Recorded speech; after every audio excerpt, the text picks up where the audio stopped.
بسم اللہ الرحمن الرحیم۔ السلام علیکم ورحمۃ اللہ وبرکاتہ۔ امید ہے کہ سب خیریت سے ہوں گے۔ کروش عثمان کی ایپیسوڈ 4 میں خوش آمدید۔ جی ہمیں سلطنت عثمانیہ کے بارے میں ہسٹری کا جب ہم جائزہ لیتے ہیں تو ہمیں کس چیز کا پتہ چلتا ہے؟ ہمیں اس کے اندر پختہ ایمان، اللہ تعالیٰ کی ذات پر یقین، نبی پاک صلی اللہ علیہ وسلم کی ذات پر زیادہ سے زیادہ درود و سلام پڑھنا اور پختہ ایمان کا ہونا، یہی ان کی زندگی کا ایک حصہ تھا اور یہی ان کی زندگی کو کامیاب بنا رہی ہے۔ اس لیے وہ اتنی بڑی سلطنت قائم کر گئی ایک چھوٹے سے قبیلے سے۔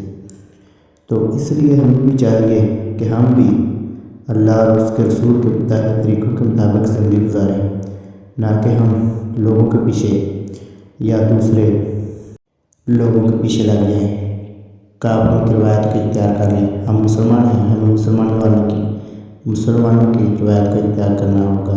ہمارا یقین اللہ اور اس کے رسول صلی اللہ علیہ وسلم پر ہونا چاہیے اور کسی پر نہیں۔